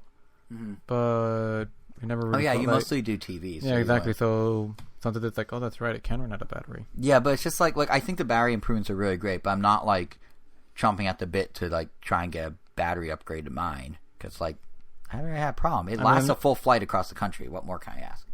Yeah, and there's always battery packs and whatever, so Yeah, and I do think the whole battery situation is perhaps the strongest demonstration that like the Switch Lite is not a new Switch in the way, say, a DS Lite was a new DS. It is like I was saying before, a companion device, which immediately alleviates any fears in people's minds, I would argue, that developers may start making games that don't run better in dock mode or don't support motion controls or whatever. Because, like, ultimately, you could have the Lite being the dominant Switch in terms of sales, and I wouldn't be surprised if that happens. There's a huge untapped market here. But if Nintendo's going to keep the flagship regular model up to date spec-wise and insist that it's the baseline, as Doug Bowser claimed in a time interview they plan to do, it's going to be very hard for devs to not develop with the full feature set of Switch in mind. Because I saw a lot of complaints before the revamped regular Switch was announced with the new battery. A lot of people were like, oh no, does this mean like devs are going to give up on features? Because, oh, is Nintendo saying HD Rumble's dead? Is Nintendo saying motion control's dead? No, because you still have the better Switch for $100 more, and that's still being sold side by side. So that also should alleviate that fear. Which is it's really interesting because Nintendo's never quite done this in this way. So it's a double iteration. There's still no Switch Pro, but you know that's to come. That's gonna be the next one. That's gonna be the new baseline, probably in a year. But I think, at least from my perspective, or maybe the craziest part about this is that Nintendo's doing all these changes while the Switch is already riding so high. Like, we haven't talked about the last couple months of MPD sales numbers here on the show due to our coverage of E3 and the like, but the Switch hardware has continued to be in the number one spot for months. The number just came out for June, and Nintendo not only had the number one console with Switch, but also dominated the software side with Super Mario Maker 2 being the top-selling game here in the US. It actually had the biggest debut of any entry in the Mario Maker series thus far. And, that kind of explains how back on July 9th, I think, Nintendo announced that Mario Maker 2's already made... People have already uploaded over 2 million courses to Mario Maker 2, which is like, that's a lot. And they're like, oh, it's the best-selling Mario Maker ever. Okay, that makes sense. And that was, like I said, a couple weeks ago. So it's probably gotten significantly higher since then. But beyond that, like Smash continues to sell well. It's in the number 6 spot. Mario Kart 8's in the number 9 spot. So they have games that are chugging along.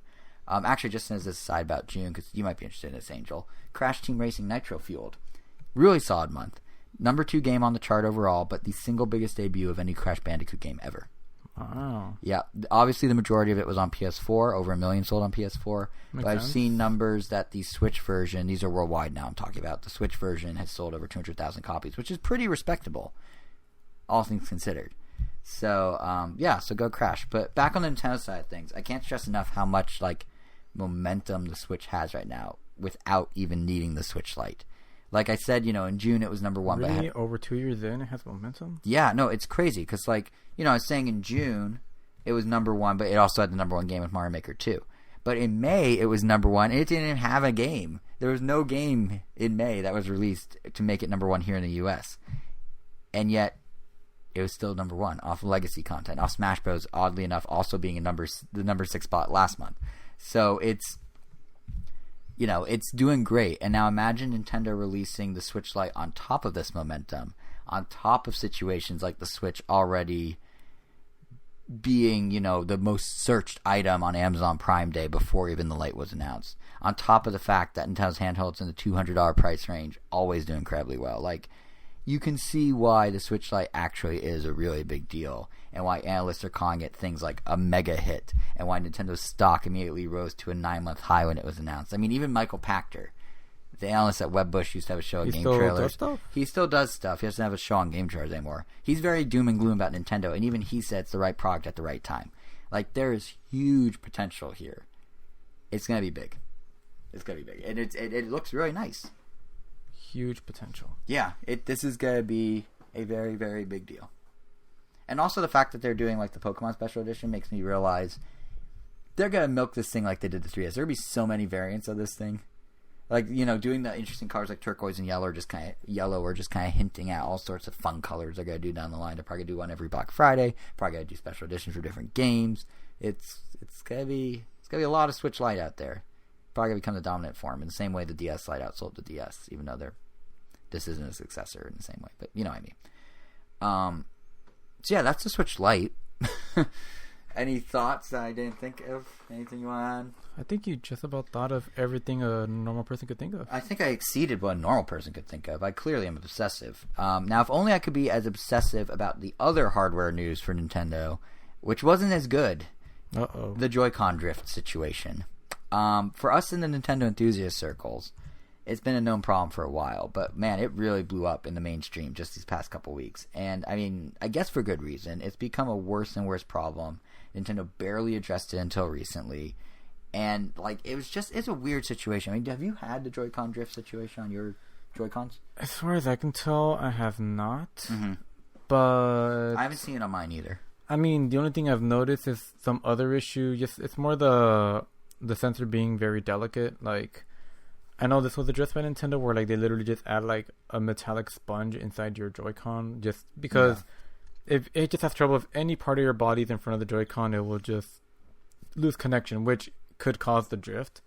Maybe that is what it is, but I don't know. I guess I've just been more conscious about where the Joy-Con is relative to any part of any human body. Right. Which you shouldn't have to do. Right. But yeah, I don't know. So I guess I'll have to test it out and make sure I don't have that, because if it is the case, I don't want to not send it and then this whole thing is over and then it's like... Yeah, it's just so weird to me that, like, so they're saying, oh yeah, just keep it away from your body, we put the little foam thing in, whatever. But then how is it that there are people who are buying Switches well after the launch versions that are still running into this issue? It's so bizarre to me. And Nintendo was so... Like, first you had to be under warranty, and then they like kind of tiptoed around it. They finally issued an initial statement, which said nothing really. They're just saying, at Nintendo, we take great pride in creating quality products, and we are continuously making improvements to them. We are aware of recent reports that some Joy-Con controllers are not responding correctly. We want our consumers to have fun with Nintendo Switch. If anything falls short of this goal, we always encourage them to visit support.nintendo.com so we can help. Okay, so that does acknowledge there's a widespread problem. It sounds like it's maybe perhaps a small problem. But then, next day, it gets filed a class action lawsuit about it. That Nintendo's like ignoring them. That Nintendo's purposely, not addressing the issue. And now, finally, they've tackled it. They are internally telling their support staff, go ahead and fix it no matter what. Go ahead. It could be out of warranty. It could be in warranty. It'll be free. Did you happen to keep up with the trial or the the exact lawsuit? They just filed it like 2 days ago. Oh. Yeah. No, there's no actual trial yet. But I think the lawsuit's what got Nintendo to finally be like, screw it, we'll fix them all. But the fact that it took that long for them to say that, Switch's been out for over 2 years. This issue was supposedly an easy fix with some foam, but then still kept happening. And even then, we don't actually know what the long-term plan is. Is there a long-term fix? Because we thought, they'll just start putting the foam in the Joy-Cons. But I don't think the people complaining are all day-one purchasers. So, like, when they bring out, you mentioned the orange-purple Joy-Con.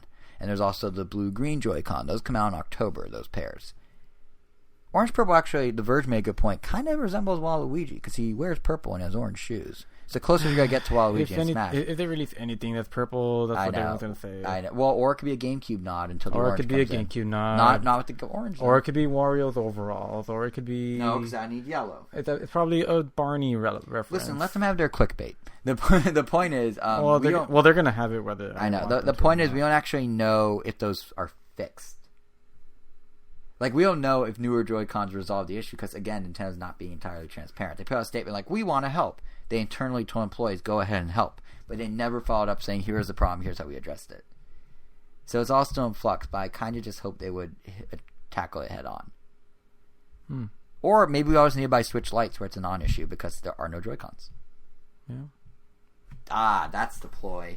They want us all to buy Switch Lites. That all makes sense now. But anyway, that's the Joy-Con drift situation. I, too, haven't actually had to deal with it, luckily. But I don't know if I ever will. And I don't know if I buy new Joy-Cons if it will become an issue in 2 years. It's very much what Apple's doing with their one of our keyboards. friends for sure has that issue. Yes. Yeah. 100%. But I'm also curious, like, if it's in general or if it's, like, only when they're not playing handheld or... Well, I guess it doesn't matter. It's actually fun. If it's happening at all... What's actually funny? I was playing that very friend when we were in line at Comic-Con. We were playing Mario Kart. And I was like, oh no, I'm getting the drift. And then I realized my the steering assistant was actually on by accident. Yeah. But I was like, I keep drifting to the right. I don't understand. And it was the steering. But yeah, I just hope Nintendo's a little more transparent. Because right now they are treating it very much like how Apple was treating their keyboards for the Mac. The butterfly keyboards, how they kept failing on people. And they'd fix them as they go. And they'd be like, yeah, we're making some improvements. But they never really addressed it. And then eventually, after years and 3 generations of the MacBook I'm using right now, they had to address it. Yikes. Yeah, 3 iterations, I should say. And finally, they're like, yeah, we're changing the keyboard. I think Nintendo's going to have that moment where they're like, yes, this is what's wrong with the Joy-Con. This is how we're fixing it. So time will tell. Apple managed to ride it out for like 3 years, so you never know how long Nintendo keeps this going. But I'm hoping sooner rather than later. Yeah. But that pretty much does it for news. There's also what we've been playing, which we've been at Comic-Con, so we haven't been playing any like heavy-duty games, but we have been playing Dr. Mario World. And I think Dr. Mario's getting a bit of a bad rap. Let's be honest. Like, people are not totally into it. And I think, in my opinion, there's really two ways of looking at Dr. Mario World. And how you choose to do so pretty heavily skews your impression of the game. Like, if you're looking at it for Dr. Mario gameplay, but on your phone, this is not that.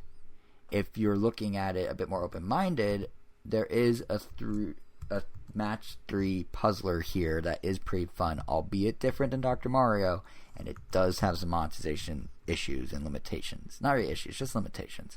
So, I mean, I don't know what your experience with it but just to kind of let people know how this works, the core gameplay, if anything, is more like the Virus Buster mode in later Dr. Marios than it is the true Dr. Marios of yesteryear. So you're still trying to match 3 of the same color, you're lining up pills with viruses, and those pills are still two-tone and can be split apart after, a match 3 clears.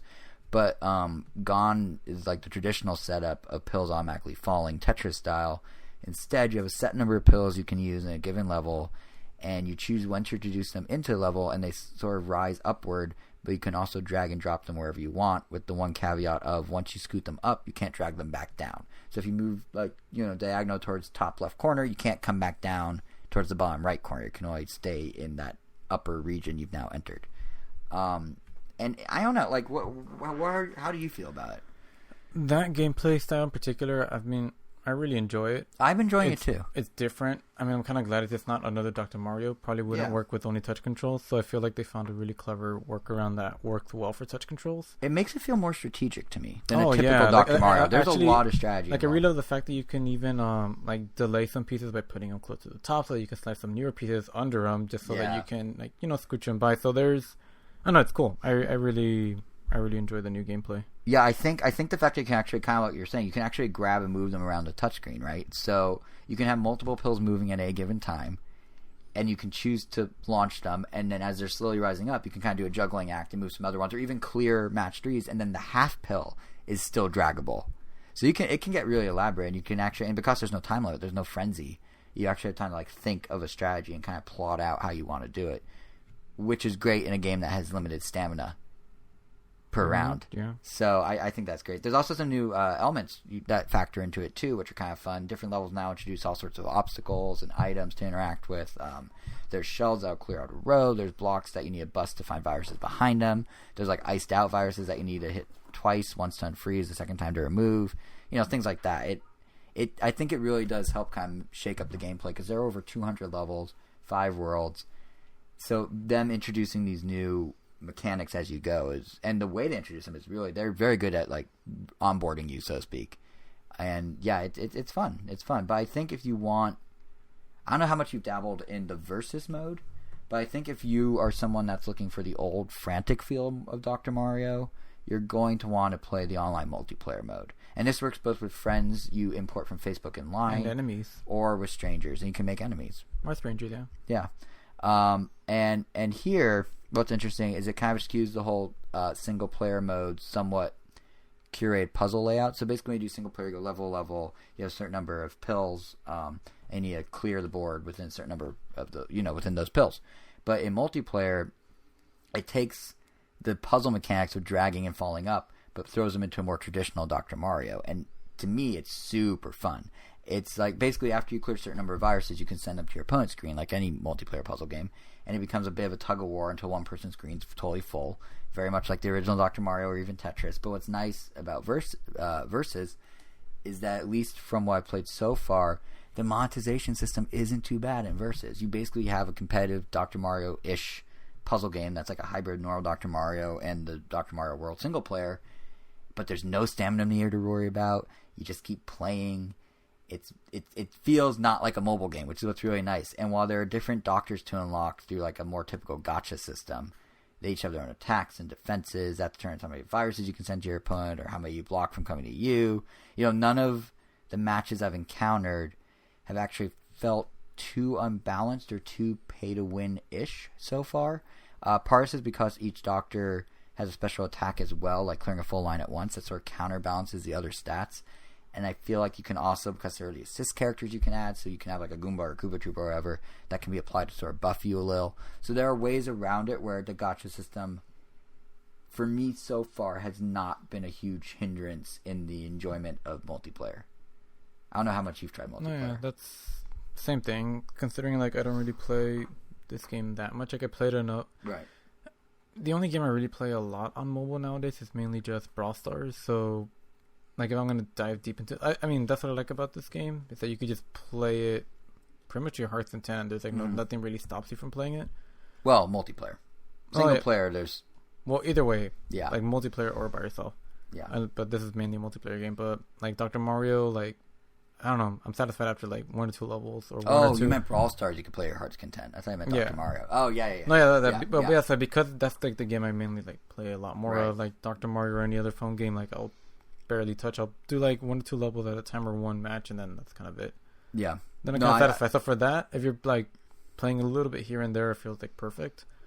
Yeah, and that's a really good point, because, like, if you look... So multiplayer doesn't have stamina and stuff, but single player, like, if you look at the single player mode versus the multiplayer mode's monetization, you start to see the monetization creep in on single player. So if you're someone that only plays a game or two like you, it's fine.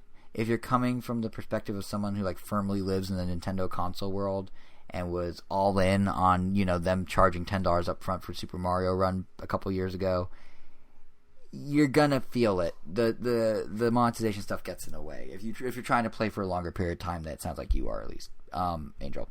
Yeah. Like I mean, single player basically, just to give a sense of how the structure is, it is Candy Crush. So if you play it regularly, if you play Candy Crush, this isn't gonna be a big deal to you. But for those who don't or haven't, what it means is you're going down a world map. You're going level to level. Each level is a 3-star rating you can earn. Each time you make an attempt on a level, you lose a heart. Whether or not you succeed, you lose a heart. And the first 20 levels are heart-free. You're fine. You can play them as much as you want, but then you start losing hearts. And once you're out of hearts, you either need to wait for them to recharge or you buy more using purchasable diamonds, and I think packs of $3. So you're basically stopped in your tracks if you want to play for more than a few minutes at a time. So if you're playing Angel style, you're good. If you're trying to play Nintendo fan or Jason style, like, Nintendo first player or Jason style, you're going to be like, wait, what? And it can be frustrating because if you're trying to get a higher star count on a specific stage, or even just clear it for the first time, in one of the layer courses where it gets harder, you can fine-tune your strategy, you can figure out how you're going to do it, and then you're just suddenly stopped, and you either pay up or wait and hope you don't forget the strategy you came up with for how to do that level. And it just feels like, I mean, it's as sleazy in a way as other mobile games, but it's still not, like, it's no worse, but it's not a great feeling anyway. And kind of in that same vein, like, I should say that while I didn't yet experience any pay-to-win vibes in Versus, there's potential for them to pop up. I mean, so far it sounds like neither of us had to worry about that, but, like, there is a chance that as they add more characters, it's going to become frustrating to have to spin the wheel in hopes of getting a new powerful one, only to be stuck with some boring old one. The nice thing they do, unlike some games, is actually tell you the percentages, the win percentages for every given character, so you know, this character's a 2% chance, so I'm going to have to do this a lot. But in a way that also rubs salt in the wound, because you're like, if I want Dr. Baby Mario, if he ever becomes a thing, and he's like a 1.2%, it's like, oh god, like, maybe he has some super cool ability, and maybe he has some really souped up stats, but that's a pain to get, and that's going to really be where the gotcha feeling hits. I mean, as Walter White once said, tread lightly. Yeah, I guess. But I think... Oh yeah, you're not there yet. I know the line. Yeah, but I think the monetization issues, like... You're not allowed to acknowledge it yet, is what I'm saying. I know the line. Pop culture, man. It's gone beyond the show. Fine. You're legally not allowed to acknowledge it. Let me back up. What? Is that fair? No, you're not supposed to acknowledge it. Well, I can't be like, what? Like, I don't understand. No. I just ignore you? That's the law. Okay, well, I can ignore you pretty easily. Anyway, so monetization strategies. I wish I could. No, what I was going to say is I think because of these monetization things, I wouldn't say issues, just existences, I am curious to see how Dr. Mario World's going to do in the long term. Because right off the bat, its first week, Dr. Mario World was downloaded 5 million times. That's data from analytics from Sensor Tower. They track all this stuff. And it sounds good, 5 million. But it's actually on the lower end of Nintendo's mobile app debuts. I think only Dragalia lost that smaller first week. While Fire Emblem and Mario Run, they were at 8.4 and 8.5 million respectively. And Pocket Camp, Animal Crossing was at 14.8 million. So 5 million for an opening for Mario, Dr. Mario is not great. So if Dr. Mario is going to become this big monetization breadwinner for Nintendo on the mobile side, they might want to kind of counterintuitively loosen up some of their monetization schemes, because A, it'll keep those playing happy and keep them playing, and B, it will give it more positive word of mouth. Because while we're sitting here saying like, oh yeah, it's fun in these chunks and I really like versus, and you like playing a couple rounds and then you go back to what you're doing, the dominant conversation I've been seeing online is a mix of people disappointed in how much is monetized and disappointed that the underlying gameplay beyond that monetization isn't even Dr. Mario the Dr. Mario they thought it would be. So if Nintendo can show people there's actually fun to be had with the new structure, as we've discovered, maybe they can make some more money in the long term. So maybe if they scale things back a little, it will help them long term. I mean, it's not all that unheard of for a mobile game, to evolve in ways perhaps not originally planned, or to change up monetization. Look at our old standby, Pokemon Go. That game has seen so many changes, both in terms of gameplay and monetization opportunities, through the introduction of new items and new mechanics, and it never really relied on gacha. It just slowly and steadily expanded out its premium offerings in tandem with new gameplay hooks. I mean, just this past week, they completely redid the appraisal system for your caught Pokemon to specifically address that players want to know their Pokemon's IV stats, so it actually gives you breakdowns and tells you if it's perfect and whatnot. Basically, is it perfect or trash? Exactly. And then they also changed how trainer battles work. So if you're training against a team leader, a computer-controlled character, it's a whole different mechanic that was, which, again, isn't even a feature that existed 2 years ago, and now they've already changed it a second time. And they rolled out the idea of Team Rocket infiltrating Pokestops, and should you beat the grunt in a battle that's at the Pokestop, you can then catch new Shadow Pokemon for the first time.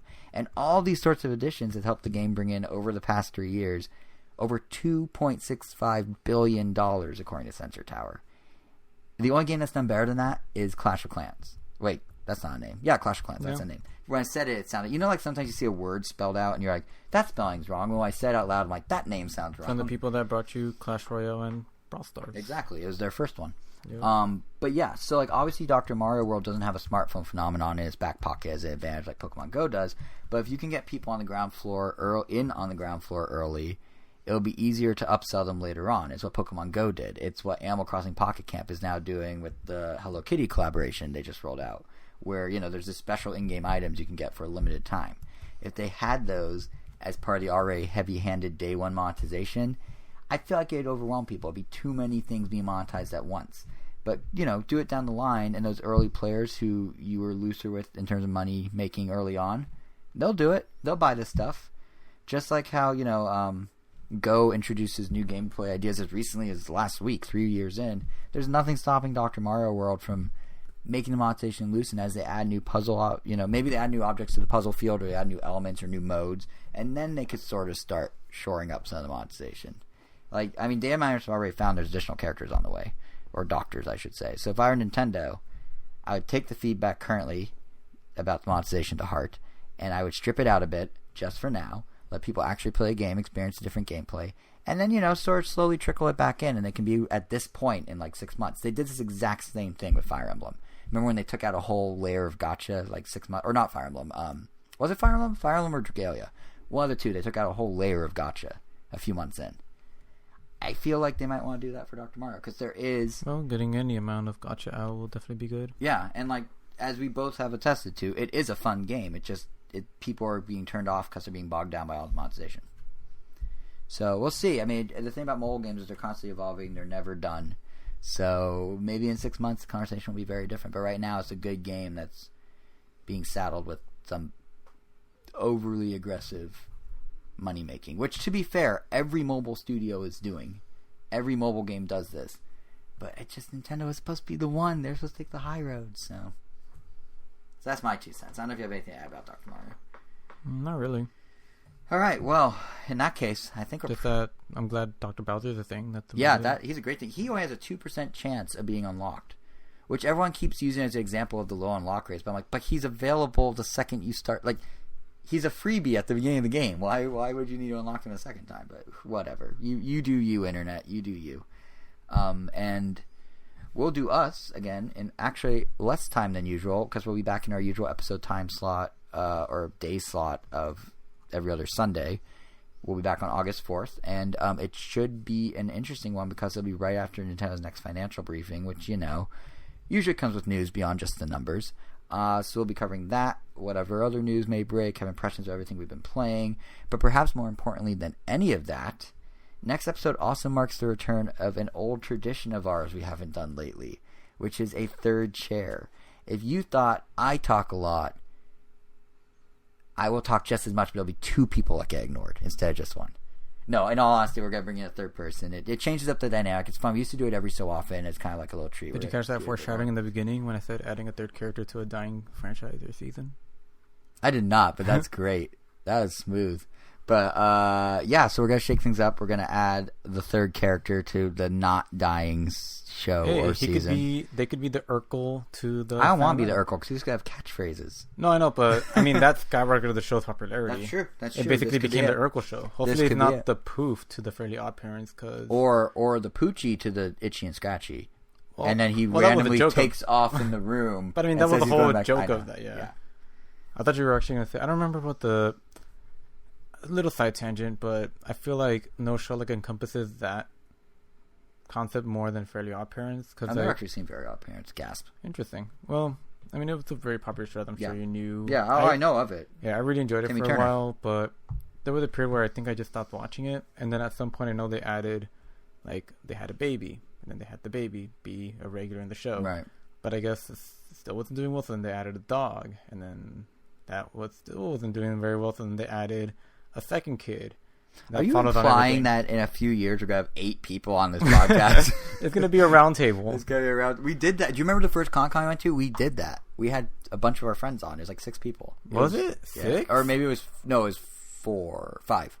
5? 4. 4. Okay, 4 I could believe. 6 and 5. Listen, we're going to be the Knights of the Round Table. The Knights of the Random Nintendo. At that time we only had 1. Don't go listen to that episode, guys, because the audio quality is going to be basically like shouting into a opera house. But yeah, so we'll be back with our third chair in, I was going to say 2 weeks' time, but it's really not. It's barely over a week, August 4th.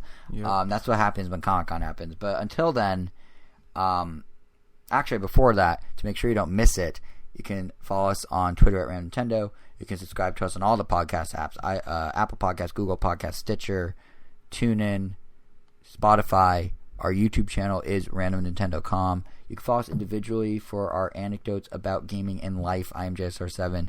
He is Weiro, WEIRO_O. And with that, I'm going to get some sleep, for real, right now, right here, because, Con-Con's tired. I'm not embracing Con-Con, so I don't know if you also plan to sleep. I'll give you the last word. That's an understatement. All right. Yeah. We'll see you guys when we wake up on August 4th.